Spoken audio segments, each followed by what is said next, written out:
चैत्र के महीने में करें ये 5 काम, बढ़ जाएंगे अन्न धन के भंडार।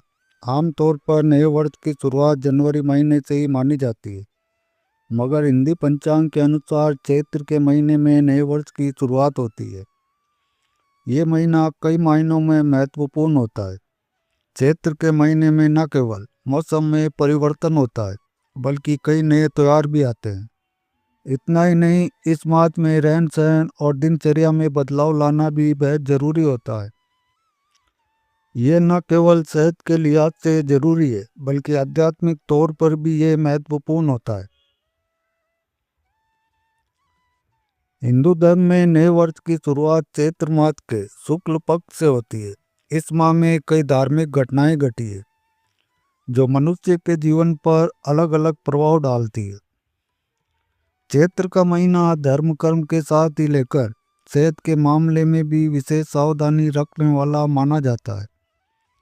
इस वक्त वातावरण में गर्मी बढ़ जाने के कारण वायरस और बैक्टीरिया सक्रिय होकर लोगों में संक्रमण होने वाली बीमारियों को बढ़ावा देते हैं।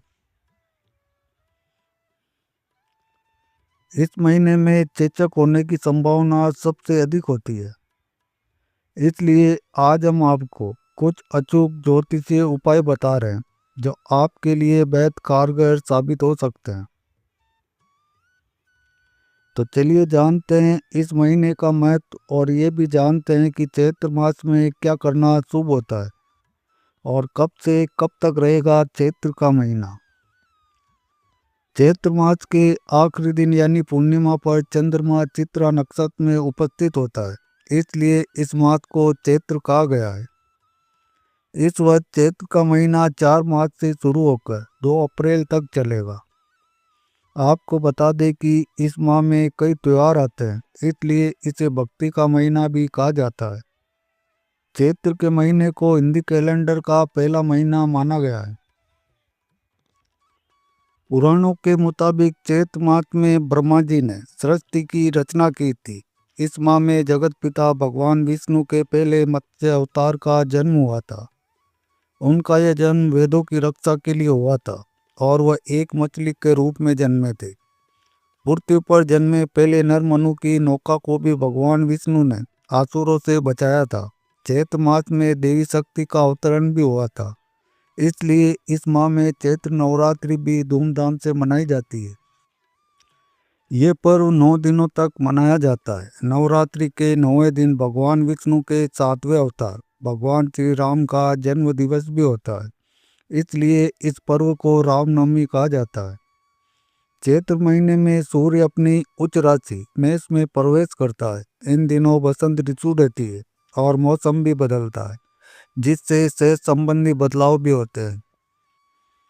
इस महीने को भक्ति और संयम का महीना भी कहा जाता है, क्योंकि इन दिनों में कई व्रत और पर्व आते हैं। सेहत को ध्यान में रखते हुए इस महीने में आने वाले व्रत पर्व की परंपराएं बनाई गई है। इस महीने में सूर्योदय से पहले उठकर ठंडे पानी से स्नान करना चाहिए। इसके बाद उगते हुए सूर्य को अर्घ्य देकर दिन भर में एक बार ही खाना खाना चाहिए। ऐसा करने से बीमारियों से बचे रहते हैं और उम्र भी बढ़ती है। ये बातें पुराणों के साथ ही आयुर्वेद ग्रंथों में भी कही गई है। पौराणिक मान्यता अनुसार ब्रह्मा जी ने चैत्र शुक्ल प्रतिपदा से ही सृष्टि की रचना शुरू की थी। इसी दिन भगवान विष्णु ने दशावतार में से पहला मत्स्य अवतार लेकर प्रलय काल में जल में से मन की नौका को सुरक्षित जगह पहुंचाया था। प्रलय काल खत्म होने पर मनुष्य से ही नई सृष्टि की शुरुआत हुई। सनातन काल गणना में चैत्र महीने के शुक्ल पक्ष की पहली तिथि से ही नववर्ष शुरू होता है, क्योंकि ब्रह्मा और नारद पुराण के मुताबिक इसी दिन ब्रह्मा जी ने सृष्टि की रचना की थी। सृष्टि की रचना के करीब 2 अरब साल बाद सम्राट विक्रमादित्य ने नया संवत चलाया। ये उसी दिन से शुरू होता है जिस दिन सृष्टि बनी थी। ब्रह्मांड पुराण में इस तिथि को नए संवत्सर की पूजा करने का विधान बताया गया। तिथि और पर्व तय करने वाले ग्रंथ निर्णय चंदू, हेमाद्री और धर्म सिंह में इस तिथि को पुण्यदायी कहा गया। इस तिथि को युगादि कहा जाता है। यानी इस दिन से सतयुग की शुरुआत हुई थी। इस विक्रम संवत में दो तरह से महीनों की गिनती होती है। महाराष्ट्र, गुजरात और दक्षिण भारत में अमावस्या खत्म होने के बाद नए महीने की शुरुआत होती है। वहीं उत्तर भारत सहित ज़्यादातर जगहों पर पूर्णिमा के अगले दिन से नया महीना शुरू होता है।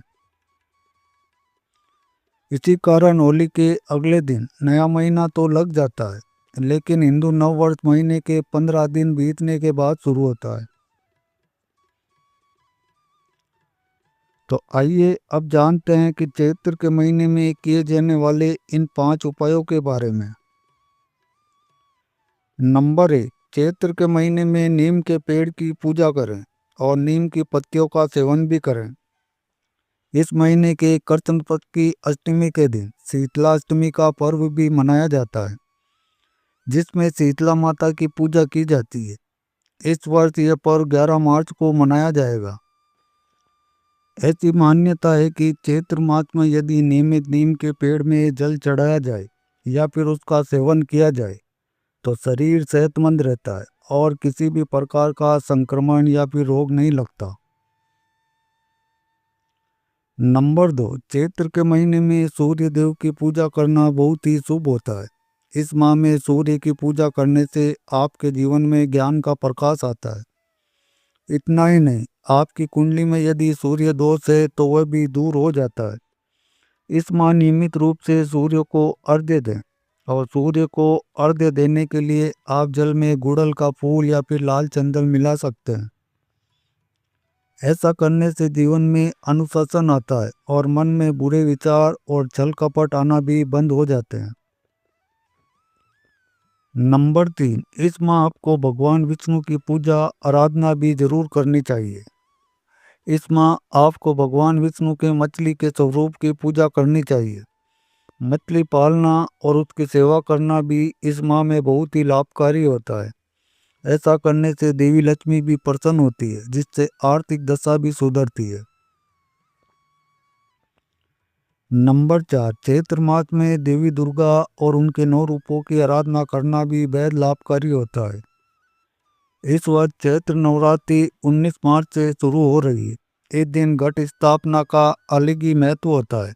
ऐसी मान्यता है कि घट स्थापना करके आप 9 दिन के लिए अपने घर में देवी को रहने के लिए निमंत्रित करते हैं। ऐसा करने से दरिद्रता दूर होती है। महाभारत ग्रंथ के मुताबिक इस माह में केवल एक समय ही खाना खाना चाहिए और अधिक से अधिक तरल पदार्थों का सेवन करना चाहिए। इससे शरीर और दिमाग दोनों में ही ताजगी बनी रहती है। नंबर 5, इस महीने सूर्योदय से पहले उठकर ध्यान और योग का विधान है। ऐसा करने से तनाव मुक्त और स्वस्थ रहते हैं। इस महीने में सूर्य और देवी की उपासना करना चाहिए, जिससे पद प्रतिष्ठा के साथ ही शक्ति और ऊर्जा भी मिलती है। चैत्र महीने के दौरान नियम से पेड़ पौधों में जल डालना और लाल फलों का दान करना चाहिए।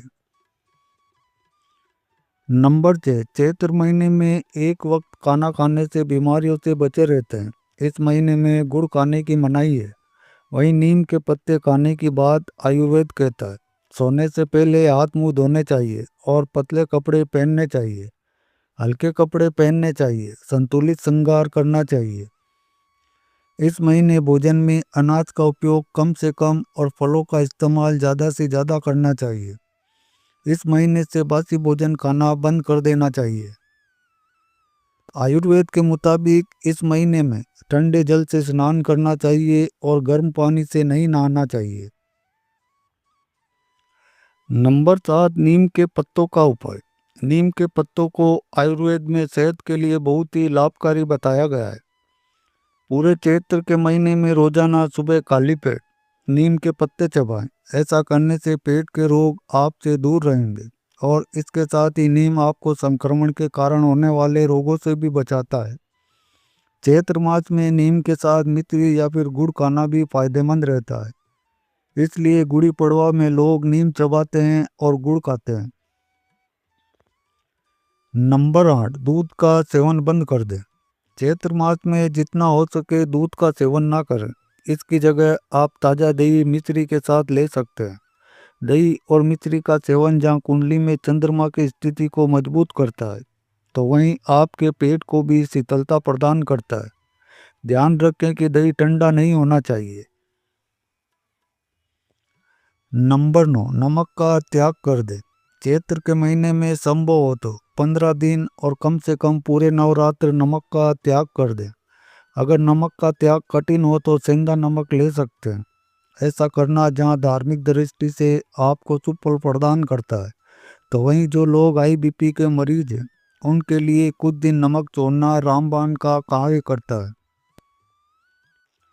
नंबर 10, अधिक तला भुना भोजन करना। चैत्र के महीने में लोगों का पाचन तंत्र कमजोर रहता है, इसलिए इन दिनों में अधिक तेलीय और मसालेदार भोजन से परहेज करना चाहिए।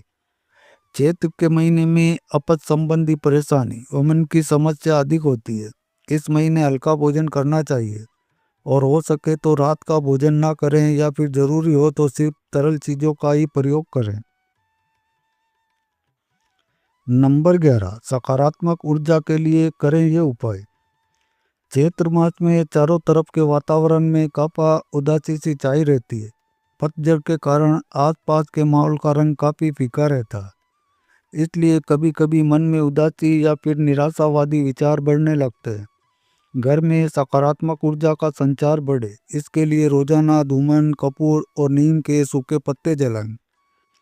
ऐसा करने से आपके घर में सकारात्मक ऊर्जा बढ़ती है और हर प्रकार के अशुभ प्रभाव भी समाप्त होते हैं। तो दोस्तों, वीडियो का उद्देश्य मात्र आपको बेहतर सलाह देना है। इस संदर्भ में हम किसी भी प्रकार का कोई दावा नहीं करते। आप सभी को आज की वीडियो कैसी लगी? अगर पसंद आई है तो चैनल को सब्सक्राइब करें और वीडियो को भी एक लाइक ज़रूर कर दें। वीडियो के अंत तक बने रहने के लिए आप सबका बहुत बहुत धन्यवाद। Thanks for watching all friend.